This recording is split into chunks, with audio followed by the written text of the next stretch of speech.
పరిశుద్ధాత్మ అభిషేక అంజూర పండుగ జరుగు స్థలముల వివరములు. వినుకొండలో డిసెంబర్ 19వ తేదీ గురువారం ఉదయం 8 గంటల నుండి జరుగును. స్థలం గంగినేని గార్డెన్స్, నరసరావుపేట రోడ్, పల్నాడు జిల్లా.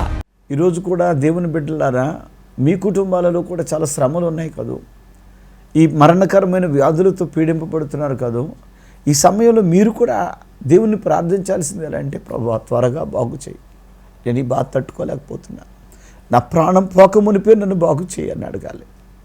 నా ప్రాణం పోక మునిపే నన్ను బాగు చేయి ప్రభువా, నా బిడ్డల ప్రాణానికి హాని జరగక మునిపే నా బిడ్డలను బాగు చేయి ప్రభువా, నా బిడ్డను స్వస్థపరచు ప్రభువా, నా కుమార్తెను స్వస్థపరచు నాయనా, నా కుమారుని స్వస్థపరచు నాయనా, త్వరగా స్వస్థపరచు నాయనా.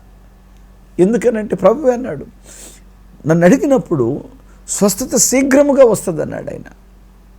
అంటే స్వస్థత ఆలస్యము కాదు.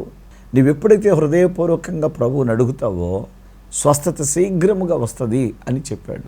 నా ప్రియమైన దేవుని పిల్లలారా, ఇక్కడ ఆయన ఎప్పుడైతే అలాగ అడిగాడో ఇక్కడ ఏమంటున్నాడు చూడండి. చావక మునిపే రమ్మని ఆయన వేడుకుంటే యేసు అంటున్నాడు, నీ వెళ్ళుము, నీ కుమారుడు బ్రతికి ఉన్నాడని అతనితో చెప్పగా ఆ మనుషుడు యేసు తనతో చెప్పిన మాట నమ్మి వెళ్ళిపోయెను. ఎంత చక్కని మాట చూడండి. యేసు ప్రభు వారు ఒక మాట చెప్పాడంతే అతనికి, వెళ్ళిపో, నీ కుమారుడు బ్రతుకుతాడని. అంటే ఎనలేని సంతోషంతో, అవును ఆయన మాట చెప్తే చాలే నా బిడ్డ బాగుపడిపోతాడు అని వెళ్ళిపోతున్నాడు. ఎంత గొప్ప విశ్వాసం అండి, ఎంత గొప్ప నమ్మకం అండి అది, ఎంత గొప్ప ఆసక్తితో కూడిన భక్తి అండి. అంటే యేసు ప్రభు వారి నోటిలో నుండి వచ్చిన మాట చాలు, ఆ ఒక్కటి చాలు. ఆయన నోటితో ఆ ఒక్క మాట చెప్తే చాలు అనుకున్నాడు. ఆ పాటిని ఇంటికి వెళ్ళిపోయాడు. వెళ్ళిపోగానే అక్కడ ఏం జరిగిందో తెలుసా? చాలా అద్భుతమైన విషయం. అంటే అతడు ఇంకా వెళ్ళుచుండగా అతని దాసులు అతనికి ఎదురుగా వచ్చి అతని కుమారుడు బ్రతికి ఉన్నాడని తెలియచెప్పారు. అతడు వెళుతూ ఉన్నాడు ఇంటికి. అతని పనివారు అతని దాసులు ఎదురొచ్చారు. అతను ప్రధాని కదా, ఏమిటిరా ఎట్లున్నాడు పిల్లాడు అని అడుగుంటాడు. లేకపోతే వాళ్ళే పరుగున వచ్చి, అయ్యా మా యజమానుడా, నీ కుమారుడు బాగుపడ్డాడయ్యా, నీ కుమారుడు బ్రతికున్నాడయ్యా, నువ్వు రానాయనా అని చెప్పి వాళ్ళు వచ్చి చెప్తున్నారు ఆనందంతో. ఈ తండ్రి తన్మయత్వంతో ఆనందంతో నింపబడిపోయినాడు. అడుగుతున్నాడు, అరే బాబు, వాడు ఎన్ని గంటలకు బాగుపడ్డాడు అని అడిగినప్పుడు వాళ్ళు అంటున్నారు, అయ్యా నిన్న 1 గంటకి, దేవునికి స్తోత్రం కలుగును గాక, నిన్న మధ్యాహ్నం 1 గంటకి వాడు బాగుపడ్డాడు అని అనగానే అతను టైం చూసుకున్నాడు. అవునా, ఖచ్చితంగా ఇదే సమయానికి నిన్న యేసు నీ కుమారుడు బ్రతికి ఉన్నాడు, వెళ్ళమని చెప్పాడు. అబ్బబ్బా, నా ప్రభు ఎంత ఘనుడో, నా ప్రభు ఎంత గొప్పవాడో అని అతడు యేసు ప్రభు తనతో చెప్పిన సమయము, తన కుమారుడు ఇక్కడ బాగుపడిన సమయము, అతనిని పట్టి పీడిస్తున్న జ్వరము అతను విడిచిపోయిన సమయము ఒకే సమయం అండి. ఎంత అద్భుతమైన విషయం చూడండి. అందుకే నేను చెప్తుంటాను, స్వస్థత అనేది దేవుడు శీఘ్రముగా ఇస్తాడు, దానికి టైం తీసుకోడు. అయితే అందుకు కావాల్సింది విశ్వాసమే. అతడు నీ కుమారుడు బాగుపడి ఉన్నాడు, బ్రతికి ఉన్నాడు, వెళ్ళిపోమన్నప్పుడు కాదు. పరిశుద్ధాత్మ అభిషేక అంజూర పండుగ జరుగు స్థలముల వివరములు. కర్నూలులో డిసెంబర్ 12వ తేదీ గురువారం ఉదయం 8 గంటల నుండి జరుగును. స్థలం YMCA గ్రౌండ్, రాజ్ థియేటర్ ఎదురుగా, RS రోడ్, కర్నూలు. గుంటూరులో డిసెంబర్ 15వ తేదీ ఆదివారం మధ్యాహ్నం 3 గంటల నుండి జరుగును. స్థలం LEM high school ground, large centre, Brodipet, Guntur.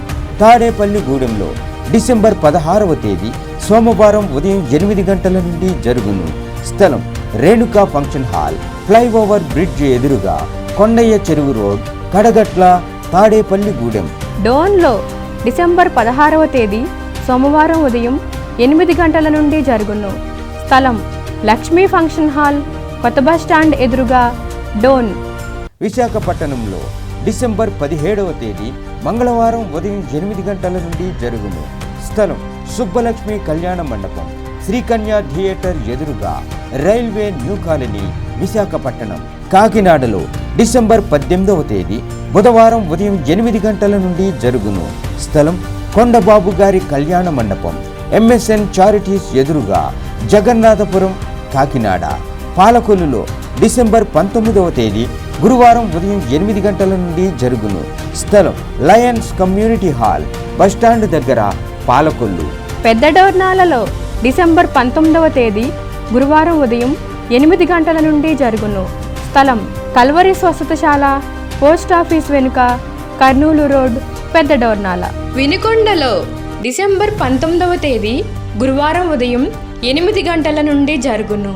స్థలం గంగినేని గార్డెన్స్, నరసరావుపేట రోడ్, పల్నాడు జిల్లా. పెరవలిలో డిసెంబర్ 20వ తేదీ శుక్రవారం ఉదయం 8 గంటల నుండి జరుగును. స్థలం కర్మేలు ప్రార్థనా మందిరం, గవళ్లపాలెం, ముక్కాముల రోడ్, పెరవలి మండలం, తూర్పు గోదావరి జిల్లా. మాచెర్లలో డిసెంబర్ 21వ తేదీ శనివారం ఉదయం 8 గంటల నుండి జరుగును. స్థలం మానుకొండ కళ్యాణ మండపం, మున్సిపల్ ఆఫీస్ దగ్గర, పల్నాడు జిల్లా. ఖమ్మంలో డిసెంబర్ 23వ తేదీ సోమవారం ఉదయం 8 గంటల నుండి జరుగును.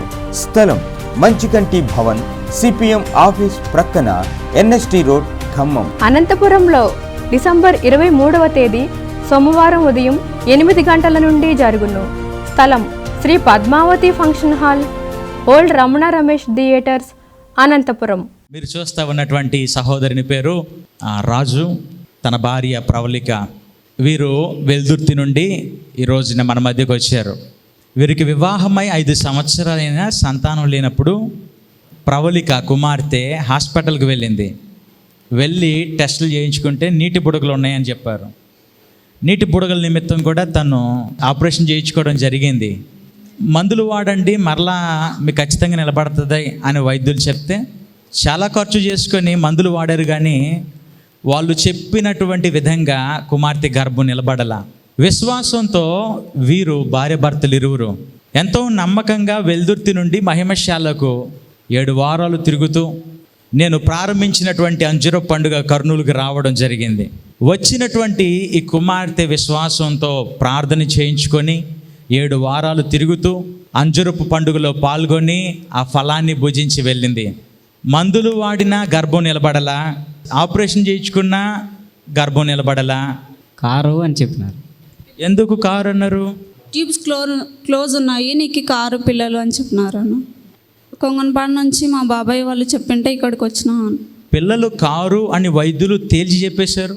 ఆ సమయంలో విశ్వాసంతో వాళ్ళ బాబాయ్ గారు కొంగనపాడు నుండి ఇక్కడికి వచ్చి అనేక మంది దీవించబడుతున్నటువంటి ఆ సాక్ష్యాలను విని వీరికి ఆ మాట తెలియపరిచినప్పుడు విశ్వాసంతో వీరు ఈ ప్రార్థనకు వచ్చారు.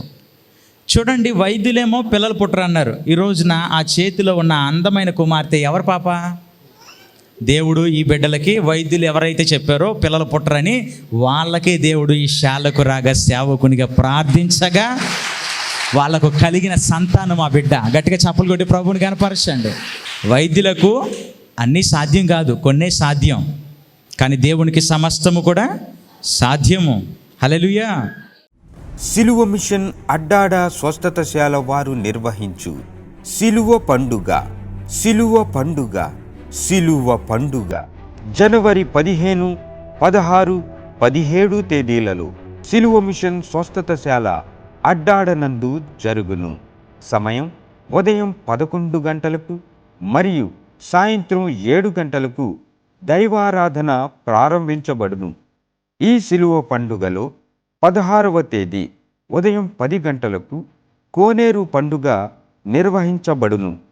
17వ తేదీ సాయంత్రం 7 గంటలకు ఎత్తైన సిలువ క్రింద క్యాండిల్ వెలిగించి మీ మనస్సులోని ముఖ్యమైన 3 కోరికలతో ప్రభువును ప్రార్థించుకునే ఒక గొప్ప అవకాశం కలదు. తప్పక రండి, పాల్గొనండి. సిలువ పండుగ, సిలువ పండుగ, సిలువ పండుగ జనవరి 15, 16, 17 తేదీలలో సిలువ మిషన్ స్వస్థతశాల అడ్డాడనందు జరుగును. సమయం ప్రతిరోజు ఉదయం 11 గంటలకు మరియు సాయంత్రం 7 గంటలకు ఆరాధన ప్రారంభించబడును.